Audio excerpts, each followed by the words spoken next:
আসসালামু আলাইকুম। হামলা পাল্টা হামলা ঘিরে তৈরি হওয়া চরম উত্তেজনার মাঝে আবারও ইসরায়েলের বিরুদ্ধে সর্বোচ্চ পর্যায়ের ব্যবস্থা নেওয়ার ঘোষণা দিয়েছে ইরান। শুক্রবার মার্কিন সংবাদ মাধ্যম এনবিসি নিউজকে দেওয়া এক সাক্ষাৎকারে ইরানের পররাষ্ট্রমন্ত্রী আমির হোসাইন আমির আবদুল্লাহিয়ান বলেছেন, ইসরায়েল তেহরানের স্বার্থবিরোধী কাজ করলে তাৎক্ষণিকভাবে সর্বোচ্চ পর্যায়ের জবাব দেওয়া হবে। একই সঙ্গে শুক্রবার ইরানের ইস্পাহান শহরে হওয়া হামলার ঘটনায় তদন্ত চলছে বলেও জানিয়েছেন তিনি। আমির হোসেন আবদুল্লাহিয়ান বলেছেন, শুক্রবারের হামলার ঘটনায় এখনও পর্যন্ত ইসরায়েলের সংশ্লিষ্টতার প্রমাণ পাননি তারা।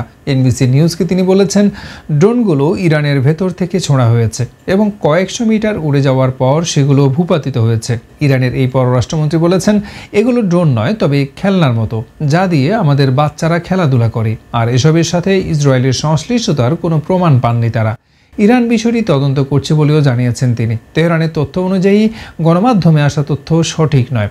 ইরানের সরকারি কর্মকর্তা ও গণমাধ্যম বলেছে, শুক্রবার ভোরের দিকে ইরানের মধ্যাঞ্চলীয় ইস্পাহান শহরে 3টি ড্রোন আঘাত এনেছে।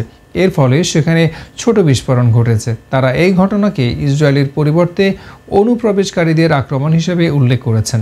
এর মাধ্যমে প্রতিশোধ নেওয়ার প্রয়োজনীয়তা এড়িয়ে গেছেন। ইসরায়েল যদি প্রতিশোধ নেয় এবং ইরানের স্বার্থের বিরুদ্ধে কাজ করে, তাহলে তেহরানের পরবর্তী প্রতিক্রিয়া কঠোর হবে বলে সতর্ক করে দিয়েছেন ইরানের পররাষ্ট্রমন্ত্রী। তিনি বলেন, যদি ইসরায়েল আরেকবার দুঃসাহসিকতা দেখায় এবং ইরানের স্বার্থের বিরুদ্ধে কাজ করতে চায়, তাহলে আমাদের প্রতিক্রিয়া তাৎক্ষণিক এবং সর্বোচ্চ স্তরের হবে। শুক্রবার গভীর রাতে ইরানের মধ্যাঞ্চলের ইস্পাহান শহরের কাছের একটি বিমান ঘাঁটি লক্ষ্য করে ড্রোন হামলা হয়েছে। তবে কৌশলগত কোনো গুরুত্বপূর্ণ স্থানে আঘাত হানতে ব্যর্থ হয়েছে এসব ড্রোন। এছাড়া এই হামলায় বড় ধরনের কোনো ক্ষয়ক্ষতি হয়নি। ইসরায়েল এই হামলার বিষয়ে এখনও পর্যন্ত কোনো মন্তব্য করেনি। মার্কিন পররাষ্ট্রমন্ত্রী অ্যান্থনি ব্লিংকেন বলেছেন, যুক্তরাষ্ট্র কোনো আক্রমণাত্মক অভিযান চালায়নি, যদিও হোয়াইট হাউস বলেছে এ বিষয়ে তাদের কোনো মন্তব্য নেই। দেশ বিদেশের সর্বশেষ আপডেট পেতে লাইক, কমেন্ট ও সাবস্ক্রাইব করে আমাদের পাশে থাকার অনুরোধ রইল। ভালো থাকবেন। আসসালামু আলাইকুম।